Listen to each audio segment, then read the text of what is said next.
조상훈의 뉴스 퀴즈.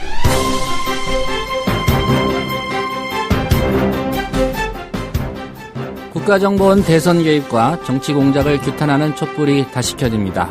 서울의 경우 내일 저녁 7시 청계광장입니다. 오늘은 현 시국을 바라보는 청소년들의 목소리를 들어보겠습니다. 9월 27일 금요일 뉴스피드 정승조 아나운서의 지금 뉴스 톱7으로 시작하겠습니다.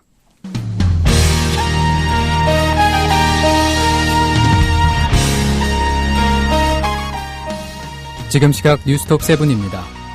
법무부는 혼외 아들 의혹으로 사의를 표명한 최동욱 검찰총장에 대한 진상조사 결과 의혹을 사실로 인정할 만한 정황이 다소 확보됐다고 오늘 밝혔습니다.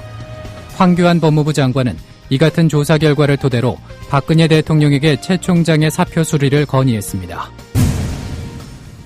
여야는 정기국회를 오는 30일부터 정상 가동하는 한편 정기국회 국정감사는 다음 달 14일부터 20일간 실시하기로 합의했습니다.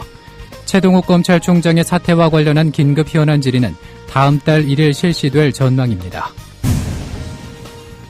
기초노령연금 등 복지공약 후퇴 논란이 불거진 가운데 박근혜 대통령의 지지율이 추석 연휴 이후 7%포인트 급락한 것으로 나타났습니다. 한국갤럽은 전국 만 19세 이상 남녀 1208명을 대상으로 여론조사를 실시한 결과 박 대통령이 직무 수행을 잘하고 있다는 의견이 60%로 9월 둘째 주보다 7%포인트 하락했다고 오늘 밝혔습니다. 회사 돈 465억 원을 횡령한 혐의로 기소된 최태원 SK그룹 회장이 항소심에서도 징역 4년을 선고받았습니다. 최 회장의 동생인 최재원 수석 부회장도 실형을 선고받고 법정 구속됐습니다. 코스피가 외국인의 순매수에 입어 2010선을 넘어섰습니다. 오늘 코스피 지수는 어제보다 4포인트 0.22% 오른 2011로 코스닥 지수는 4% 0.88% 오른 537로 장을 마감했습니다. 지금 시각 뉴스톱7이었습니다.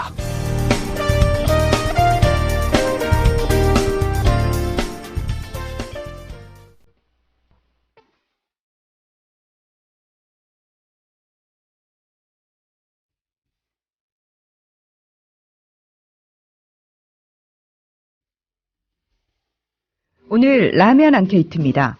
진영 복지부 장관의 사표 제출과 박근혜 대통령의 사표 반려에 대해서 어떻게 생각하십니까? 여러분 의견 주십시오.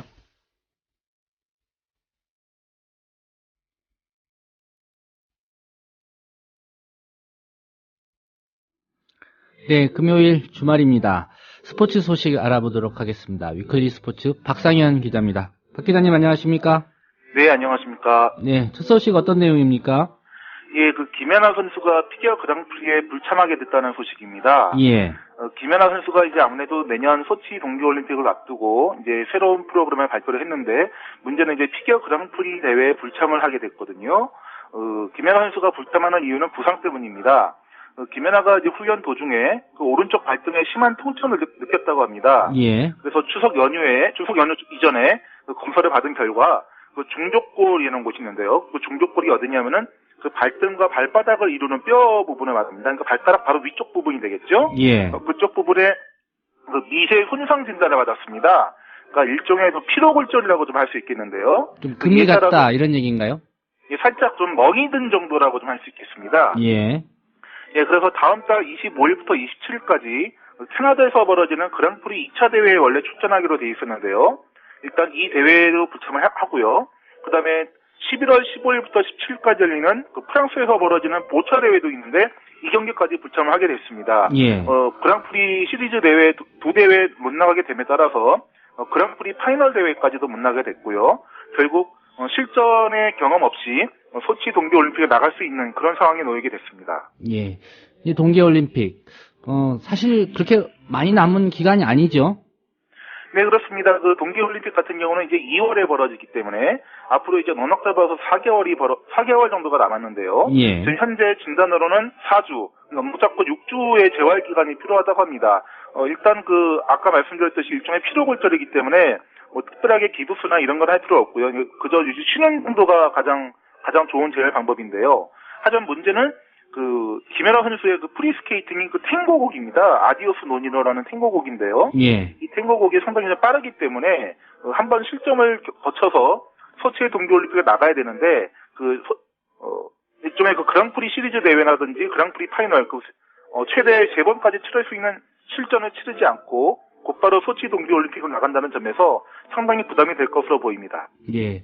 어떻게 보면 이제 올림픽 리허설 무대 없이 바로 소치 올림픽에 나가야 된다 이런 게 좀 부담이 될 것 같고요. 피겨 선수치고는 사실 김연아 선수가 좀 나이가 많은 편이죠. 예, 좀 약간 나이가 많은 편이긴 하지만 아사다마오 선수 같은 경우도 동갑이기도 하고요. 예. 그다음에 지금 현재 네베론 트로피 대회에서 지금 뛰고 있는 선수가 있습니다. 바로 이번에 출산을 한 뒤에 다시 피겨에 복귀한 안더빅기 선수가 있는데요. 예. 그 선수가 87년생이기 때문에 훨씬 더 나이가 많죠. 예. 그렇기 때문에 김연아 선수가 나이가 적은 편도 아니지만 많은 편도 아니라고 좀 볼 수 있겠습니다. 예. 미국 프로야구 메이저리그 류현진 선수 얘기도 좀 해볼까요? 네, 류현진 선수가 샌프란시스코의 경기에서 14승을 거뒀죠. 예, 그러면서 이제 관심은 15승에 좀 이제 놓이게 됐는데요.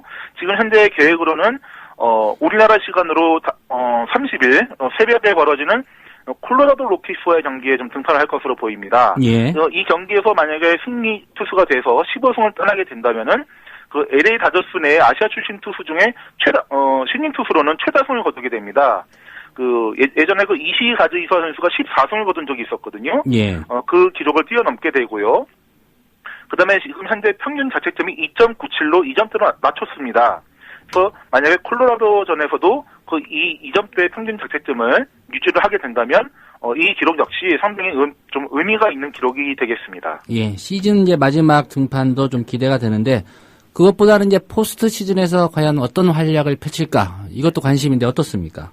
네, 일단 포스트 시즌에서는 LA 다저스가 디비전 시리즈에서 홈 경기를 먼저 치르지는 않을 것으로 보입니다. 오늘 경기에서도 져서 샌프란시스코와의 경기에서 2연패를 당했거든요. 그러면서 지구 우승팀 3팀 가운데 가장 낮은 승률을 기록할 것으로 보이고요. 그렇기 때문에 디비전 시리즈에서 좀 우위를 좀 가져갈 수가 없게 됐습니다. 하지만 류현진 선수에게는 오히려 좀 이게 호재가 될 수 있겠는데요. 일단 1, 2차전을 원정으로 치른 다음에 3차전이 홈 경기가 됩니다. 예. 이럴 경우 류현진 선수가 3선발로 나설 경우가 많기 때문에 아무래도 홈 경기에 강한 류현진 선수로서는 좀 더 좀 편안한 상태에서 첫 포스트 시즌을 맞이할 것으로 보입니다. 예. 신인 데뷔 시즌에 포스트 시즌까지 또 경험을 한다면 좋은 어떤 또 인상을 줄 것 같습니다.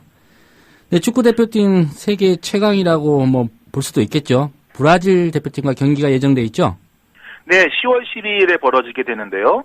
바로 오늘 우리나라 시간으로 자정에 브라질 축구협회에서 대표팀 명단을 발표를 했습니다. 예. 일단 세계 최강의 멤버가 그대로 온다 이렇게 생각하시면 될 것 같은데요. 하지만 일단 우리에게 좀 친숙하죠. 지난 시즌에 박지성 선수와 팀 동료였던 줄리우스 세다르 골키퍼가 지금 현재 부상으로 나오지 못합니다. 그다음에 파리 생제르맹에서 뛰고 있는 브라질 대표팀의 캡틴이죠. 티아고 실바 역시 부상으로 나오지 못하는데요. 하지만 이 선수 둘을 제외하고는 거의 모든 선수들이 출전한다고 보면 되겠습니다. 예. 바르셀로나에서 뛰고 있는 네이마르도 출전을 하고요. 그다음에 코린치안스에서 뛰고 있는 예전엔 또 AC 밀란에서 뛰었죠. 알렉산더 파투 선수 같은. 그다음에 첼시에서 뛰고 있는 세 선수가 있습니다. 다비드 루이스라든지 하미레스, 오스카. 그다음에 지난 시즌 유럽 챔피언스 리그에서 바이에른 뮌헨의 우승을 이끌었던 단테 선수, 이런 선수들이 모두 오기 때문에 홍명보 감독으로서는 좀 제대로 된 브라질 대표팀을 만난 것이다, 이렇게 풀이할 수 있겠습니다. 예, 우리 대표팀도 최선을 다해서 브라질과 멋진 경기를 펼쳐야 될 텐데 홍명보 전력 보강이 필요하다 이런 의견이 있지 않습니까? 추가로 홍명보호에 승선할 선수들, 어떤 선수들이 예상이 되고 있습니까? 아무래도 박주영 선수와 기성용 선수를 좀 두고 얘기하는 걸 것 같은데요. 예. 일단 박주영 선수 같은 경우는 지금 아스날에서도 지금 자리를 지금 잡지 못하고 있기 때문에 아무래도 홍명보 감독으로서는 지금 원칙이 있지 않습니까? 소속팀에서 자리를 못 잡고 있는 선수는 대표팀에 데려오지 않겠다라는 원칙이 있기 때문에 아무래도 박주영 선수는 좀 오기가 힘들 것으로 보이고요. 아무래도 기성용 선수가 좀 발탁되지 않을까 이렇게 생각이 되는데요. 예. 하지만 기성용 선수 같은 경우도 지금 신변에 좀 변화가 있죠. 스완지 시티에서 썬더랜드로 좀 옮긴 다음에 또 서덜랜드 감독이 좀 경질이 된 상태입니다. 예. 그래서 좀 더 소속팀에 남아서 좀 뛰어야 할 그런 상황인 것 같은데요. 아무래도 홍명보 감독으로서는 기성용 선수를 부르느냐 마느냐 아직까지는 고심하고 있는 것으로 보입니다. 예. 그 한혜진 씨가 꼭 불러주기를 기대를 하고 있을 것 같은데 홍명보 감독이 어떤 선택을 할지 모르겠습니다. 네, K리그도 지금 순위 싸움이 치열하죠? 네, 그렇습니다. 이번 주 매치업이 좀 상당히 재미가 있죠. 전북 현대와 수원 삼성이 붙고요. 그 다음에 내일은 인천 유나이티드와 포항이 붙습니다. 인천 유나이티드 같은 경우는 시민구단으로서 사상 최초로 다음 시즌 그 아시아 챔피언스 리그 진출을 좀 노리고 있죠. 예. 하지만 그 현재 좀 6위로 좀 약간 밀려 있는 상황입니다. 4위를 달리고 있는 서울에 승점 7점자로 좀 뒤져 있는 상황인데요. 아무래도 인천이 좀 더 순위를 끌어올리기 위해서는 이번 포항과의 경기를 좀 반드시 잡아야 될 것으로 보입니다. 예. 포항 역시 지금 선두를 달리고 있지만 상당히 불안한 선두거든요. 승점이 53이고 그 뒤를 달리고 있는 울산과 전북이 52이기 때문에 반드시 이번 경기에서 이겨야만 선두를 좀 유지할 수 있을 것으로 보입니다. 예. 또 전북 같은 경우, 예. 또 전북 같은 경우는 수원과의 경기가 기다리고 있는데요. 역시 전북 같은 경우도 포항을 따라잡기 위해서는 좀 더 승리가 필요하고요. 수원 같은 경우도 지금 서울에 승점 5점 차로 뒤져 있습니다. 그렇기 때문에 전북을 잡아야만 서울과의 격차를 좀 더 줄이면서 그 서울과의 슈퍼매치 경기에서 순위 역전을 노릴 수가 있겠습니다. 예. 시장에 나온 구단 성남 일화 얘기를 좀 해봐야 될 것 같은데요. 성남시가 좀 인수를 했으면 하는 바람이 축구계에는 있는 것 같은데 정작 성남시는 좀 반응이 시큰둥하죠? 네, 그렇습니다. 일단 성남 일화 같은 경우는 일단 그 종교재단에서 사실상 내놓은 상황이고요. 예. 사실상 그대로 가져가라는 지금 상황인데 문제는 성남시가 이를 인수하기를 꺼려한다는 것입니다. 이유가 뭘까요? 일단 이재명 시장 같은 경우는 연 30억 이상이 드는 그런 축구단을 운영할 수가 없다라는 것이 표면적인 이유긴 한데요. 예. 문제는 그 기독교계에 아직까지 좀 반발이 여전히 있습니다. 예, 성남이라가 통일교재단 구단이었기 때문에요.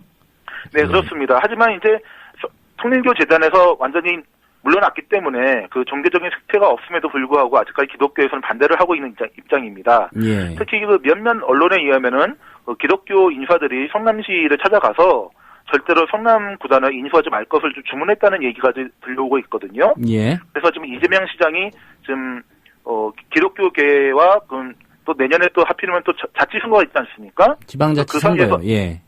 그렇기 때문에 여기에서 좀 상당히 좀 고민을 하고 있는 것으로 보이는데요. 예. 하지만 오늘 또 붉은 악마 그 회원들이 직접 성남시를 찾아가서 또 요구를 했습니다. 그 성남시가 반드시 성남구단을 인수해야 된다는 그런 성명을 발표하기도 했는데 아무래도 성남시 쪽에서 성남구단을 인수하려면은 빨라야 다음 달 내로 좀 처리를 해야만 성남시가 인수를 할 수 있을 그런 예산이 확보가 되거든요. 예. 그렇기 때문에 좀 빠른 결단을 내려야 할 것으로 보입니다. 예.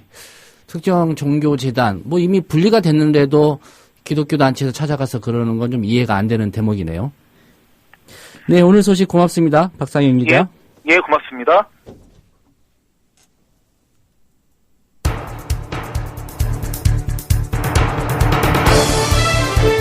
지금 여러분께서는 조상훈 기자가 진행하는 국민 TV 라디오 시사 프로그램 조상훈의 뉴스피드와 함께하고 계십니다.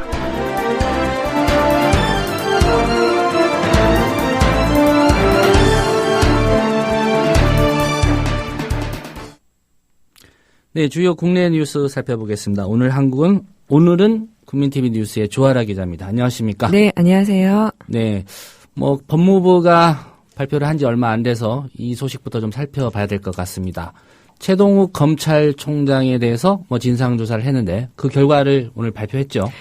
네, 법무부의 브리핑 내용을 좀 전해드리겠습니다. 예. 최 총장이 임여인이 경영하는 카페와 서울 레스토랑 등에 상당 기간 출입했다는 사실, 그리고 2010년 임여인이 부인을 칭하며 최 총장의 사무실을 방문했다고 발표를 했는데요. 예. 임여인이 최 총장과의 대면을 요청했는데 거절당하자 부속실 직원에게 피한다고 될 문제가 아니다. 꼭 전화하게 해달라고 말했다는 사실을 확인했다는 겁니다. 예. 또한 조선일보 보도가 있기 직전인 지난 2013년 9월 6일 새벽에 임여인이 여행용 가방을 꾸려 급히 집을 나가 잠적한 사실을 확인했다는 내용입니다. 법무부가 의혹이 사실이라는 근거로 제시한 것은 이것이 전부입니다. 법무부는 이를 근거로 청와대에 최 총장 사표 수리를 건의했습니다. 예. 말씀하신 대로 이제 모든 것이 정황인데요. 네. 이것이 의혹을 사실이라고 인정할 만한 그런 증거가 될 수 있을까요? 네, 사안과 관련해서 민변의 이재화 변호사와 통화를 했는데요. 예. 이 변호사는 주변을 탐문해서 증거를 모으는 것은 흥신소에서 하는 것이라고 말했습니다. 법무부가 할 일이 아니다. 네. 예. 그러니까 이 변호사는 오늘 브리핑 내용은 전문 증거라고 이야기를 했는데요. 법률 용어인 전문 증거란 원 진술자가 법원에서 사실대로 진술했다고 인정해야 그 증거 능력이 인정이 됩니다. 예. 신빙성 여부는 재판법원에서 판단하는데요. 그 레스토랑 출입은 이미 다 알려진 사실이고 당사자가 인정한 사실이고요. 그리고 임여인이 최 총장 부인이라고 말했다는 점이 확인돼야 한다는 겁니다. 그런데 이것이 전원에 의한 것이기 때문에 사실이 아닌 진술을 차단하기 위한 점이 장치가 전문 증거인데 예. 또한 보도 전에 잠적했다는 것도 그 법적 구속 요건인 인과관계 자체가 인정되지 않는다고 이 변호사는 말했습니다. 그 법무부의 감찰이 재판에서 사실관계가 인정될 정도의 확실한 직접 증거에 의해야 되는데 그 진술만을 가지고 사실관계를 확정하는 것은 일반 사기업에서도 없는 일이며 그 법을 다루는 법무부의 권위에 맞지 않는 행위라고 평가했습니다. 예. 이제 이런 내용만 가지고 황교안 법무부 장관이 박근혜 대통령한테 최동욱 총장이 제출한 사표 수리해야 된다. 이렇게 건의를 했다는 거죠. 네. 네. 또 최동욱 총장이 이미 조선일보를 상대로 정정보도 소송을 제기한 상태고요. 네. 뭐 적극적으로 유전자 검사도 응하겠다. 이런 입장이니까 결론적으로는 그 유전자 검사 문제가 또 거론이 될 수밖에 없는 상황인 것 같습니다. 네. 예. 다음 소식 어떤 내용입니까? 네, 그 국정원 사건 대 관련 수사에 외압이 있다고 폭로한 권은희 전 수서경찰서 수사과장이 어제 서울지방청 경찰청으로부터 서면 경고를 받았는데요. 예.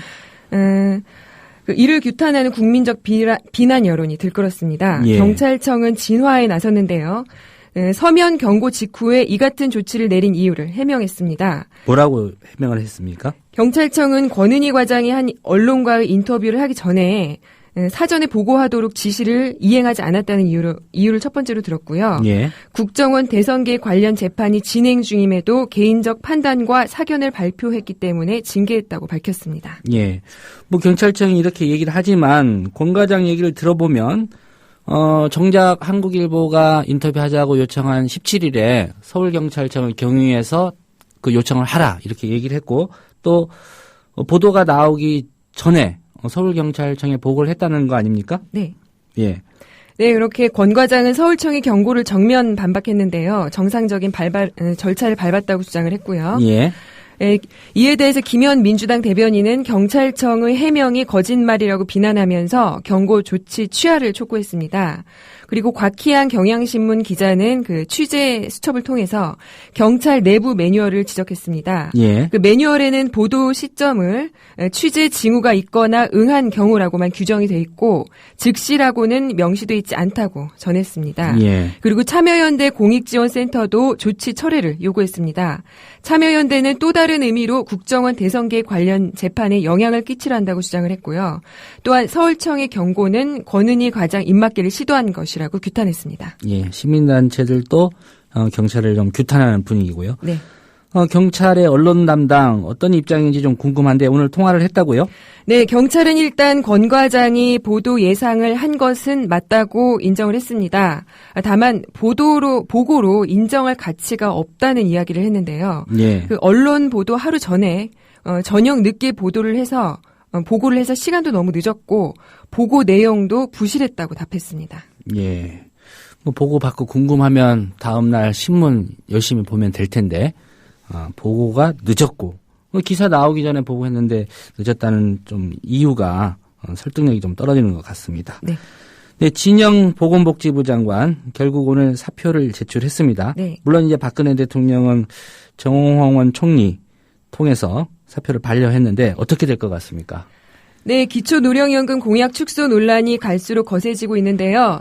박근혜 대통령이 어제에 이어 오늘도 노인의 날을 맞아 공약 후퇴에 대해 거듭 사과했습니다. 그리고 진영 보건복지부 장관이 기초노령연금 후퇴에 책임지겠다며 박 대통령에게 오늘 전격 사표를 제출했습니다. 예. 진 장관은 오늘 출입기자들에게 이메일을 보내고 책임을 통감한다며 국민의 건강과 박근혜 정부의 성공을 기원한다고 밝혔습니다. 정 총리는 첫 정기국회가 진행 중이고 복지 관련해서 예산 문제 등 시급히 해결할 일이 많다면서 사표를 반려했습니다. 예. 진 장관은 현재 출근을 하지 않고 있는데요. 진 장관이 정상 출근을 할지 이목이 집중되고 있습니다. 우선 사퇴 가능성은 불투명해졌는데요. 진 장관이 사퇴를 고집할 경우 청와대와의 갈등이 불가피해 논란이 거세질 전망입니다. 예. 사표 내면은 주로 요즘은 반려하는 분위기군요. 최동욱 총장의 사표도 수리를 하지 않았고, 물론 이제 최동욱 총장은 법무부 장관이 좀 수리해달라고 박근혜 대통령한테 지금 건의를 한 상태고요. 네. 네, 박근혜 대통령 동생 근영 씨 사기 혐의로 벌금형을 선고받았다. 이런 뉴스가 있습니다. 네.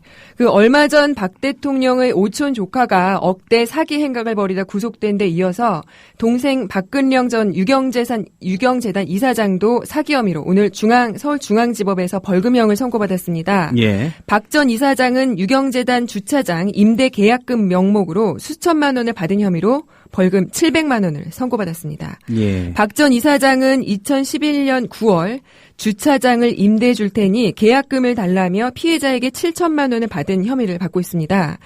이들은 박 전 이사장은 한 달 뒤에 유경재단 소송과 관련해서 변호사 비용이 필요하다며 추가 계약금으로 2,300만 원을 더 받았습니다. 예. 하지만 주차장 임대는 결국 성사되지 않았습니다. 예. 서울대 법학대학원이죠. 조국 교수 그동안 논문 표절 의혹을 받았는데 모교에서 이 표절 주장 전혀 근거 없다. 이런 결정을 내렸죠.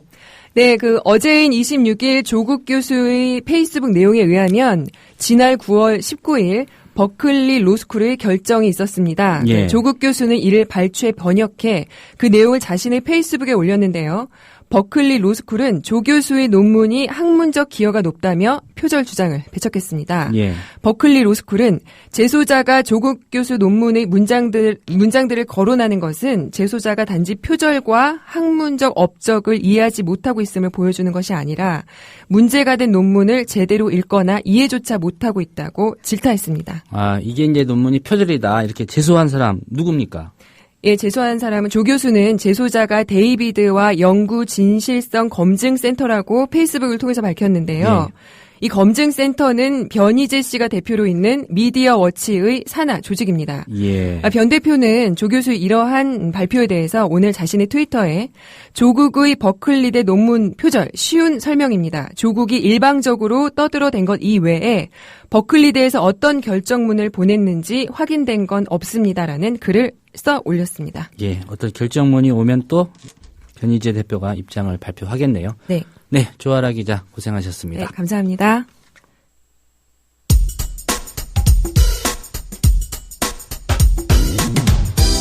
조상훈 기자의 예리한 눈으로 바라본 세상. 공정한 뉴스는 여기서 시작합니다. 국민TV 라디오 조상훈의 뉴스피드.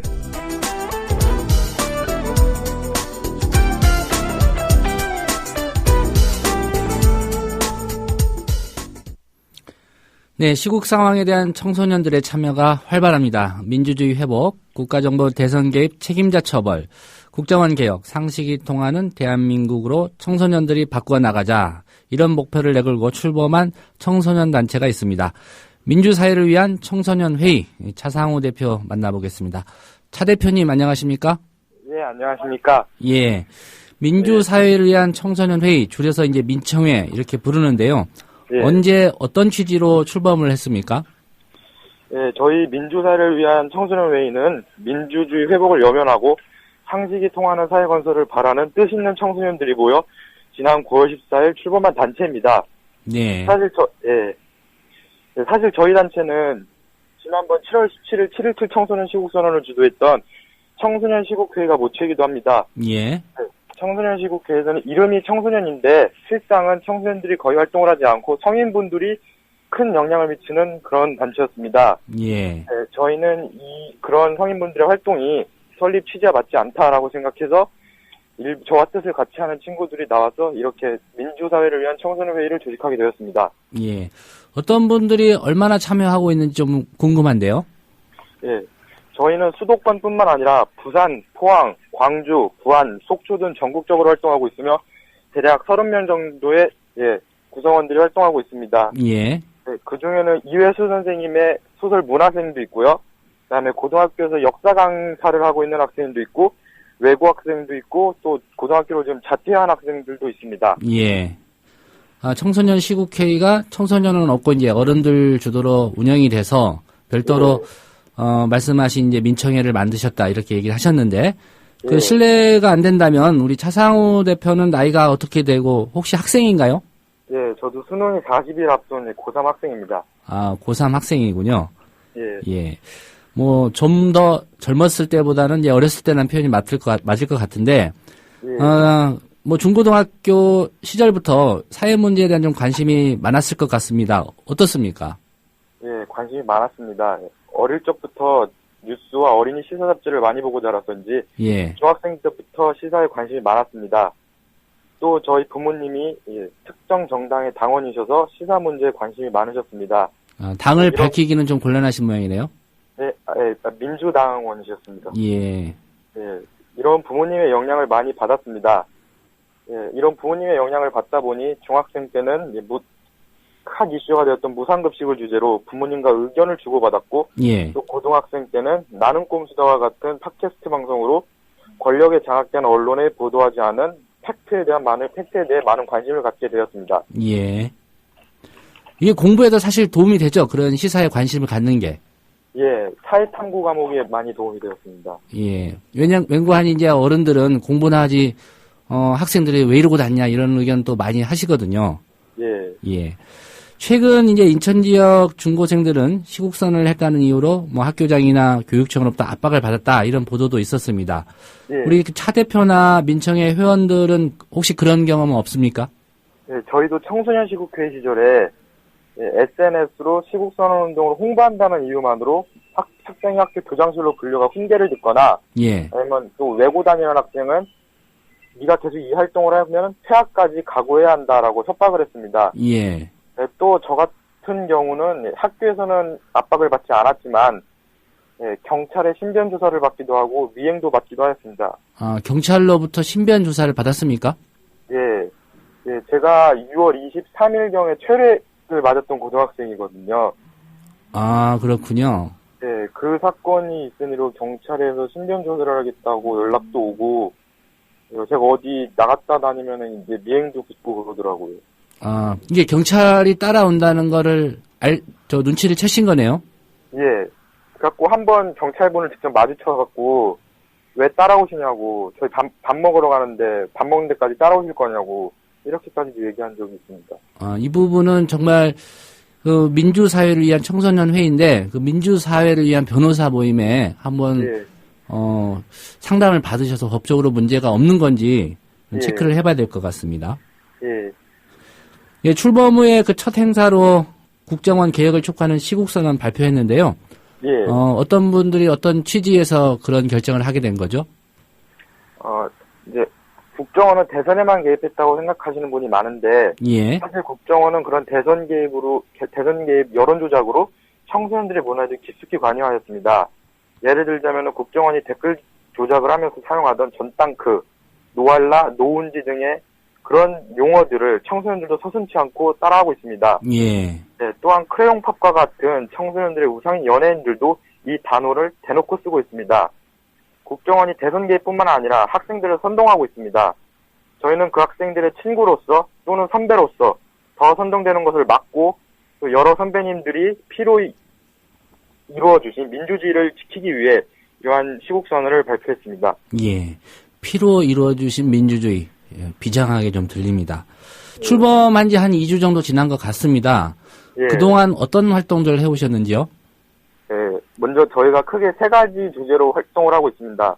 첫째는 국정원 개혁, 그 다음에 위안부 문제 해결 촉구, 그 다음에 또 이제 청소년들의 정치 참여 보장, 이런 활동을 하고 있습니다. 예. 먼저 저희는 이제 위안부 해결 촉구하기 위해서 나눔의 집 봉사를 다녀왔습니다. 경기도 광주에 있는 나눔의 집이요? 네, 나눔의 집이요. 그 다음에 예. 또 민주당 천막당사를 방문하여 여러 조언들을 듣기도 하였습니다. 또한 그리고 권은희 수사과장님을 지지 방문하기도 하였습니다. 예. 근데 지금 저희 청소년들이 중간고사 기간이라 다양한 활동을 하지 못하고 있습니다. 하지만 시험이 모두 끝난다면 전국적으로 국정원 대선 개입 홍보전을 할 생각이고요. 예. 또 청소년들이 쉽고 재미있게 시사를 접할 수 있는 팟캐스트 방송도 기획 중에 있습니다. 아, 팟캐스트 방송도 준비 중이고요. 예. 예. 국정원 대선 개입 말고도 이제 19과 관련된 여러 가지 사건들이 최근에 있지 않습니까? 예. 예, 통합진보당 이석기 의원 내란 음모 의혹 사건 수사 발표도 있었고요. 또 예. 박근혜 정부의 복지 공약 파기 등에 대해서도 좀 여론이 뜨겁습니다. 이런 사안들에 대해서는 어떤 생각 갖고 있습니까? 먼저 내란 음모 사건 같은 경우를 보자면 이 사건이 터지고 진보당이 말을 바꾸거나 이런 많이 당황스러운 모습을 보여주지 않았습니까? 예. 예, 만약에 이 내란 음모가 진짜 계획된 것이라면은 진보당이 이렇게 당황스러운 모습을 보여주지 않았을 겁니다. 어벙한 모습을 보인 진보당은 내란 음모를 할 인재가 못 됩니다. 아, 그런 능력이 못 된다? 예. 예. 하지만 저는 근데 진보당이 잘못을 했다고 생각합니다. 어떤 면에서요? 이석기 의원이 작년 총선부터 뭐 부정선거 문제라든지 이런 문제로 많이 좀 문제가 많은 인물이지 않았습니까? 예. 네, 이석기 의원 출당 관련된 얘기도 많이 나왔는데 그때 당시 진보당에서는 이석기 의원을 제명시키지도 않고 끝까지 품고 있었습니다. 이석기 의원을 품다 보니까 국정원이 만만한 게 이석기 의원이거든요. 그러다 보니까 이제 국정원이 이석기 의원을 건든 것 같습니다. 그래서 진보당이 이석기 의원을 제명시키지 않았기 때문에 이런 일이 발생했다고 저는 생각합니다. 예. 그 박근혜 정부의 복지 공약 파기, 이 부분에 대해서도 의견이 있으신가요? 예. 네, 저 처음에 지난 대선에 보수적인 박근혜 후보가 노인들에게 월 20만 원을 지급한다는 꽤 파격적인 공약을 내놓았습니다. 예. 저는 이때 상당히 놀라웠고요. 보수적인 박근혜 후보한테 이런 공약이 나온다는 게 놀라웠고요. 또 저게 되려나 하는 의구심도 들었습니다. 예, 대선 토론 때 문재인 후보가 그 박근혜 후보의 복지 공약에 그게 가능하냐, 세수를 늘린다는데 세수 늘리는 것도 어렵지 않겠느냐 했더니 박근혜 후보가 그래서 제가 대통령 되려는 거 아닙니까? 하고 당당하게 이런 복지 공약을 실천할 의지를 직접 보여주었습니다. 예. 예, 박근혜 후보의 이런 복지 공약은 박근혜 후보의 큰 자랑이었습니다. 이 공약으로 노인분들의 표를 거의 몰아서 가져가시게 했습니다. 이 표들로 박근혜 후보는 대통령에 당선되었습니다. 당선된 후 박근혜 후보는 노인들의 은혜를 저버렸습니다. 애초에 불가능하다라는 것 박근혜 후보 본인도 알았을 것입니다. 예. 알았음에도 불구하고 이 복지 공약이 자신에게 메리트가 크기에 이 복지 공약을 불도저처럼 밀어붙였을 겁니다. 저는 이 공약이 포퓰리즘 공약이 아닌가 생각합니다. 저는 이 박근혜 후보의 포퓰리즘으로 혼자 어렵게 사시는 노인분들이 많이 지금 힘드실 거라고 생각합니다. 예. 대통령은 이 노인분들께 불효를 저지르고 있다고 저는 생각합니다. 대통령은 어떻게 해서든지 복지 공약을 폐기하지 마시고 어서 빨리 실행시켜 주셨으면 합니다. 약속을 지켜야 된다. 예, 약속을 지켜야 된다고 생각합니다. 예. 국정원 대선 개입 정치 공작 규탄하는 촛불 집회에도 여러 번 참석하셨나요? 예. 예. 그 참석하다 보면 옆에서 어르신들도 이제 집회를 하잖아요. 예. 예. 그런 광경 보면 우리 이제 고3 학생이니까 예. 젊은이라고 볼 수 있는데 어떤 느낌이 좀 듭니까? 사실 많이 무섭죠. 그러니까 저희 소속 학생이 그 시국회에서 나가서 피켓을 들고 다니고 있었는데 예. 네, 그 어버이연합 회원분께서 저희 학생을 갑자기 뛰어와서 때리시려고 하더라고요. 아, 폭력을 행사하려고 했다 이 말씀이죠? 예. 예. 학생한테 그런 점에서 많이 무섭기도 했고 또 제가 우연히 그 광장에서 들었는데 그 어버이연합 집회에서 일베에서 오는 우리한테 삼계탕을 사줬다 이런 얘기를 하셨어요. 예. 그러다 보니까 그런 노인분들이 그런 무슨 대가를 받고 이런 일을 하시는 게 아닌가라는 생각이 들고 또 한마음으로는 그분들이 좀 많이 그분들에게 미안했습니다. 사회가 그분들을 지켜주지 못했기 때문에 그분들이 그렇게 무슨 대가를 받고 하시는 것 같습니다. 예. 어쨌든 복지적인 측면에서 뭐가 없기 때문에 그렇게라도 하시는 것 같다. 이런 생각을 하게 됐군요. 예. 지난 대선에서 투표권 행사 못했죠? 예. 예. 그렇다고 하더라도, 워낙 시사나 사회 문제에 관심이 많으시니까, 박근혜 정부 7개월 지났습니다. 어떻게 평가하고 있습니까? 네, 박근혜 대통령의 그 이름 초성을 따면 비읍, 기역, 희역이지 않습니까? 네. 저는 이 비읍, 기역, 희역이 불통, 고집, 회피라고 생각합니다. 불통, 고집, 회피. 예. 먼저 이제 국정원이 사건이 터지고 또 최동호 검찰총장도 이제 막 감찰받기도 하시고 이런 사건이 터졌을 때 김한길 민주당 대표께서 박근혜 대통령께 1대1 단독 회담을 제안하지 않았습니까? 네, 그랬었죠. 그런데 박근혜 대통령이 이 회담을 거부하고 결국엔 질질 끄시다가 결국에는 새누리당 황운호 대표와 같이 하는 3자 회동을 제안하셨습니다. 예. 하지만 이 3자 회담도 결과는 그닥 좋지 않았습니다. 서로 시민들과 그런 야권 세력에 통하지 않으려고 했기 때문입니다. 저는 이 불통스러운 박근혜 정부가 계속 이렇게 불통을 고집한다면은 박근혜 정부의 미래는 보장하기 어렵다고 생각합니다. 예. 또한 그 다음 고집입니다. 아까 말씀드렸다시피 복지 공약, 박근혜 당시 후보 본인도 이것은 하기 어려웠을 거라고 생각합니다. 하지만 굉장히 자기의 표에 메리트가 있기 때문에 불도저식으로 끝까지 고집하면서 밀어붙였다고 생각합니다. 이래서 저는 두 번째로 고집을 뽑았고요. 마지막으로 회피. 국정원 대선 개입 문제가 있고, 청와대 수석 비서관 회의나 이런 청와대 회의에서 박근혜 대통령은 이건 전 정권의 일이 나는 모른다. 이렇게 계속 모름새로 일관했습니다. 예. 이런 지금 밝혀지고 있는 사실을 지금 박근혜 대통령께서는 회피하고 계시다고 생각합니다. 회피만으로 모든 일이 끝나지 않을 겁니다. 박근혜 후보는 회피만 하지 마시고 인정할 거 인정하시고 아닌 건 아니다라고 밝히시고 국민들에게 사과보다는 이제 박근혜 후보가 사퇴가 됐든 이런 여러 방법으로 책임을 지셔야 된다고 생각합니다. 예, 책임을 져야 된다. 예. 예. 오늘 또 인터뷰했다고 경찰이 물어보는 건 아닌지 모르겠습니다. 네. 꼭 그런 일이 있으면 민주사회를 위한 변호사 모임과 한번 상담을 해보십시오. 예. 네. 오늘 말씀 고맙습니다. 예. 네, 어느 시사평론가보다도 더 해박하게 현 전국 상황을 꿰뚫고 있는 것 같습니다. 민주사회를 위한 청소년회의의 차상우 대표 고3 학생입니다. 함께 얘기 나눠봤습니다. 2012년 12월 8일 서울 광화문에서의 박근혜 후보 유세 그리고 오늘의 성적표. 민주당 정권이 폭등시켜 놓은 대학 등록금 반으로 부담을 덜어드리겠습니다.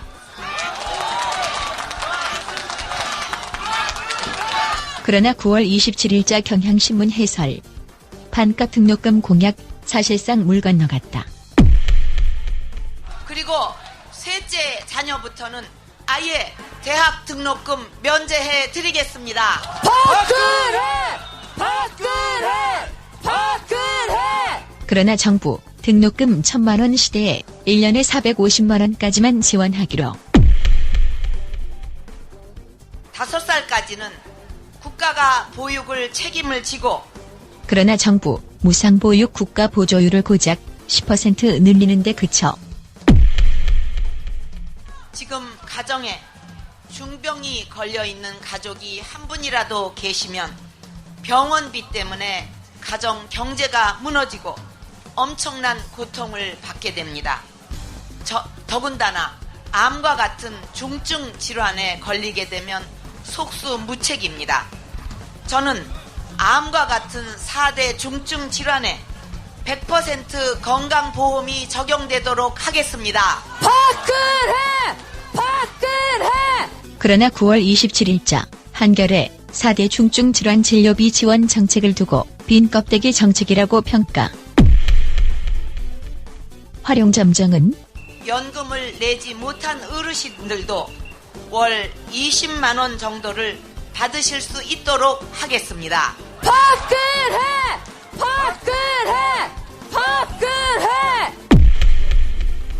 그래서 박근혜가 꿈꾸는 대통령은 강력한 리더십을 가진 약속을 끝까지 지키는 민생 대통령 아니겠습니까, 여러분? 박근혜!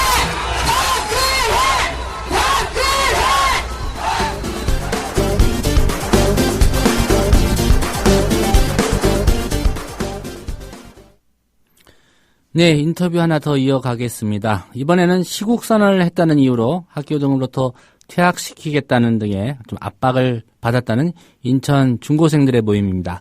반달 회원 중에 한 학생과 만나보겠습니다. 네, 하미로 학생 나와 계십니까? 예, 나왔습니다. 네, 안녕하세요. 오늘 학교 갔다 왔죠? 예, 갔다 왔어요. 예.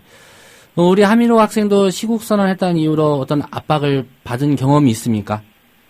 저는 그런 압박은 안 받았고요. 근데 저희가 같이 활동하시는 분들 중에서 압박을 받으신 분이 많이 계세요. 예. 그러니까 주로 교내에서 교내에서 그 서명을 받았던 분들이 주로 압박을 받으신 건데, 근데 지금 7개 학교에서 탄압이 있었습니다. 예. 구체적으로 어떤 압박을 받았는지 좀 설명을 해 주실까요? 저희가 처음에 8월 15일에 출범 기자회견 하면서 이렇게 출발했는데요. 그때 뒤로 이렇게 서명을 시작했어요. 이렇게 그 시국선언 하려고. 그런데 그 담임교사가 그 서명지를 이렇게 뺏는다든지 압수한다든지, 그러니까 이런 걸 압수하고 나서 이런 걸 보고, 이거 선동이다, 도급하다, 담임한테 자기한테 허락받아라. 예. 그렇지만 나는 허락하지 않겠다. 이런 발언들을 했고요. 예. 그리고 또 다들 학생부나 교장실에 또 불려다녔어요. 그러니까 학교 밖에서라면 몰라도 학교 안에서는 하지 말라고도 하고. 예. 그러고 나서 교칙에 뼈와 쌀을 붙여서 징계하겠다라든가, 아니면은 대학 진학에 불이익을 주겠다면서 협박하는 경우도 있고요. 예. 또 어떤 분은 교장실에 불려가서 이런 얘기를 들었어요. 교장 선생님으로부터 너희가 한 행동 때문에 내 입장이 굉장히 곤란해졌다라고 그렇게 교장 선생님께서 말을 하셨다고 하고요. 중요한 거는 그 내일 행사가 있느냐, 다른 행사 잡힌 건 있느냐, 조신의 그 활동 인원이 어떻게 되느냐 하면서 이렇게 조사를 했더니 한마디로. 그쵸. 정보 수집을 이렇게 한 거죠. 네. 그 어디다 보고하려고 그런 목적이 있었겠죠? 뭐 교육청이라든지. 그런 거죠. 네네. 예. 본인의 입장이 교장 선생님 얘기가 곤란해졌다. 너희들 때문에. 그쵸. 네네. 우리 하민호 학생은 고등학생입니까? 중학생입니까? 고등학생이요. 고3인가요? 고2요. 그렇군요. 이런 상황과 관련해서 이 반달 모임이 며칠 전에 인천시 교육청에 이제 질의서를 보냈죠? 예. 예, 어떤 내용이었고, 뭘 질의한 겁니까?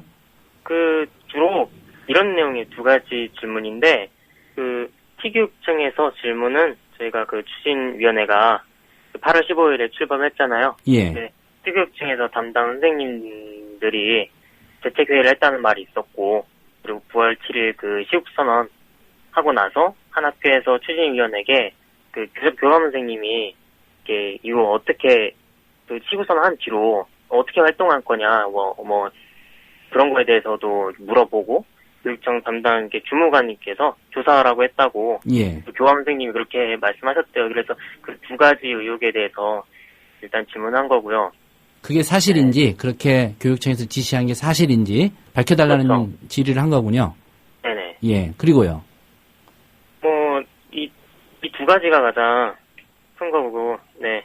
이 두 가지요. 네네. 예. 교육청에서 혹시 답변이 왔습니까?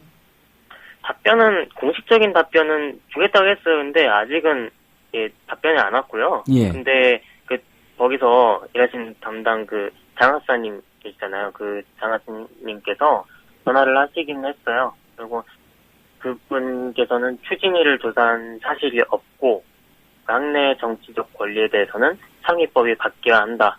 그런 입장을 밝히셨습니다. 예. 근데 사실 상위법이 안 바뀌더라도 표현의 자유는 헌법에서 보장하는 기본 권리니까 당연히 보장돼야 마땅하죠. 예. 질의서를 보낼 때 모임 명의로 보내셨나요? 네? 질의서를 교육청에 보낼 때 네네. 반달이라는 모임 명의로 보내셨는지. 그렇죠. 예. 반달. 네. 대부분 다 동의를 하셨고 질의서를 네. 보내는 것에 대해서요. 그렇죠. 네. 예. 궁금한 게 이제 인천 중고생 모임 반달 언제 어떤 취지로 만들어졌고 또 학생들이 어떻게 몇 명이나 참여하고 있는지 좀 궁금한데 설명을 좀 해주시죠.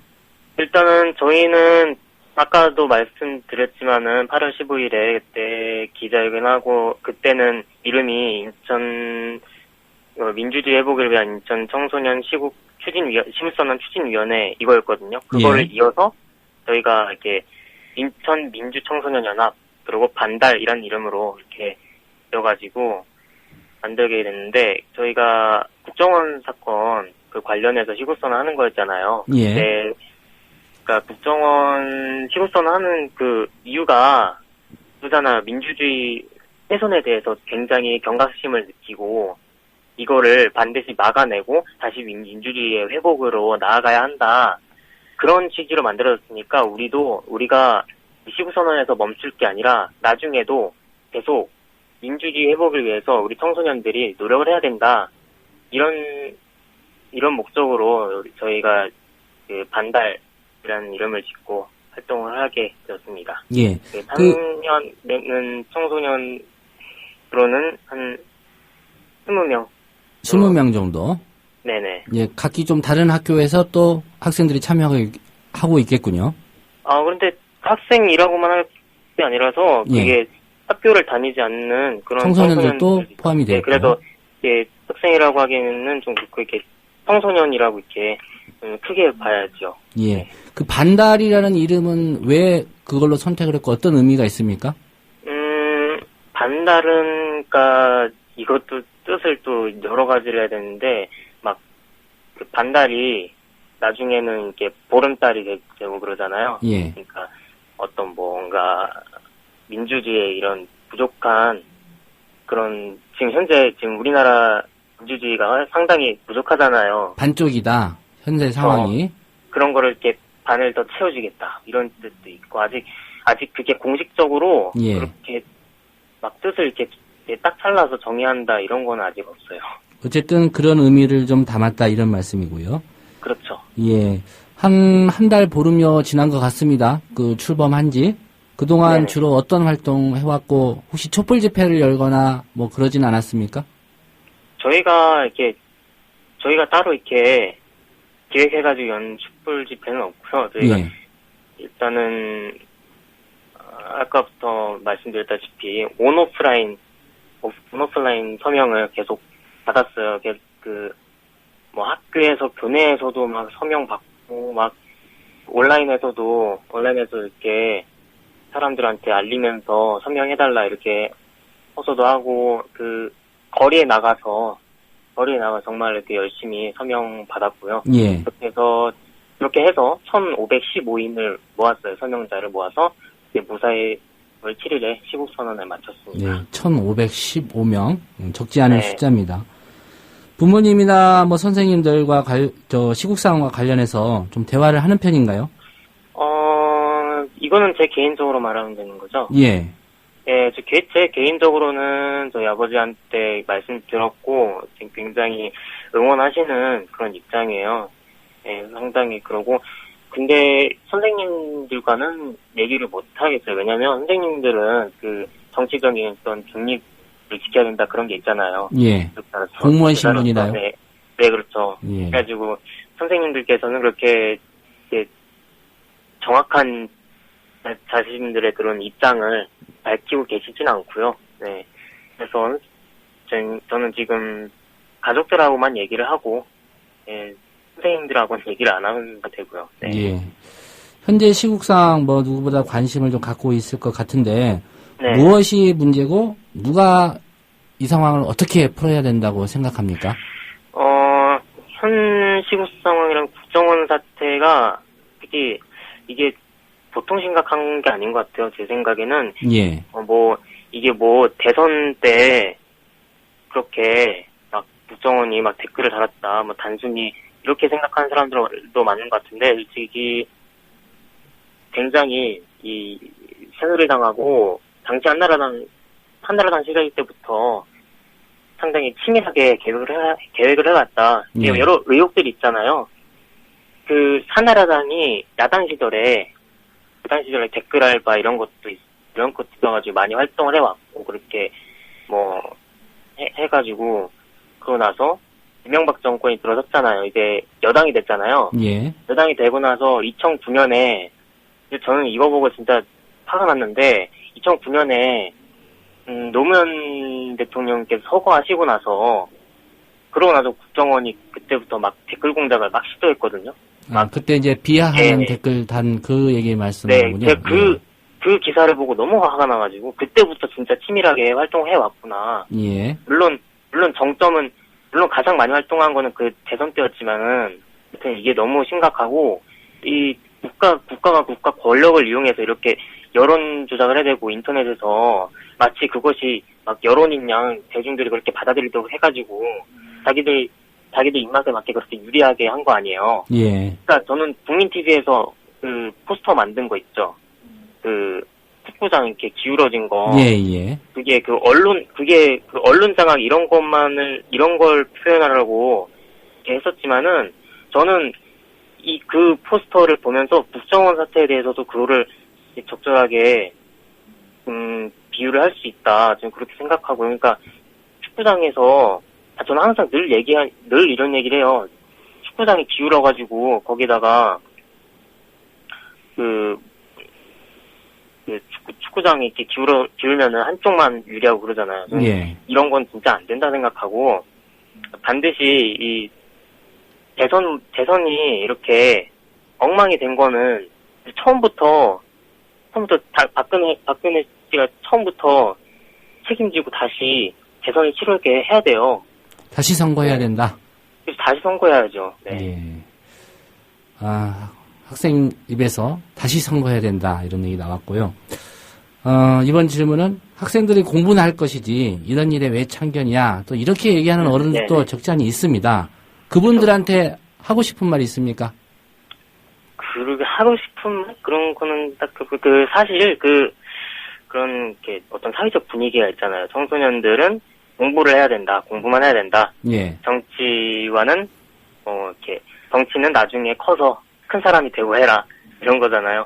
내가 자꾸 정치라고 멀리하게 되는 것 같아요. 그래서 청소년들이 그렇게 멀리하게 되는 것 같고, 그러니까 민주사회에서 정치에 참여하는 게 참견이라면 참견하는 거는 진짜 당연한 권리라 생각해요. 그러니까 애초에 참견이라는 단어가 왜 상관없는 네가 신경을 쓰냐는 뜻이 담겨져 있는 거잖아요. 그러니까 예. 그건 청소년을 사회 구성원으로서 그러니까 우리 대한민국 국민으로서 인정하지 않는 데에서 비롯됐다. 그렇게 봐도 지나친 말이 아닌 것 같습니다. 예, 정확한 지적인 것 같고요. 마지막 질문 하나 더 하겠습니다. 시국선언하고 또 서명도 받고 이러면서 혹시 무섭다는 생각 안 했습니까? 그 주변에서도 주변 사람들 중에서 이렇게 좀 보수적 자칭 애국 보수 이렇게 생각을 하고 그런 국정원 사태에 대해서 저희는 이렇게 우리는 이렇게 비판적 의식을 가지잖아요. 예. 그렇지 않고 오히려 그런 점에 있어서 옹호하는 그런 사람들 있을 거 아니에요. 예. 주변 사람 혹시라도 그런 사람이 있다면은 제가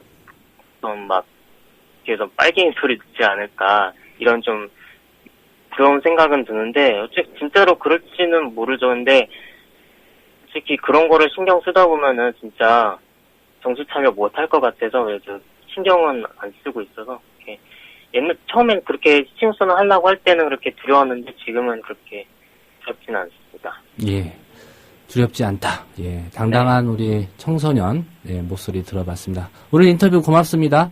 네, 감사합니다. 네, 지금까지 인천 청소년들의 모임입니다. 반달에 우리 하미로 학생과 얘기 나눠봤습니다.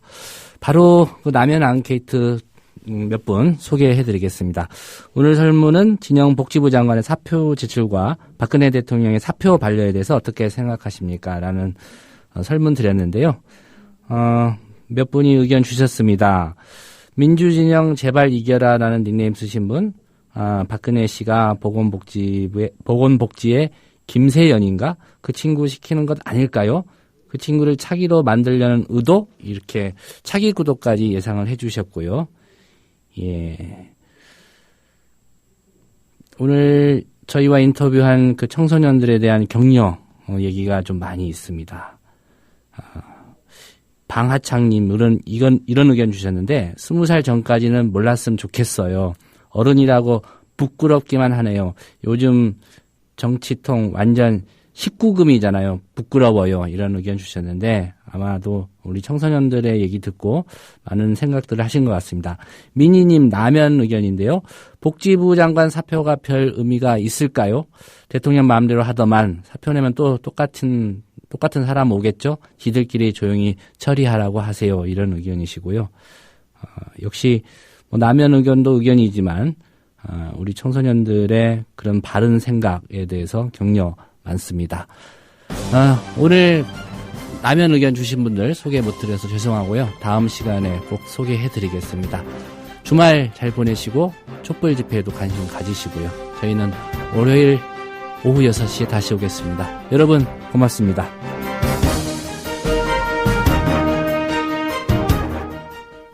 국민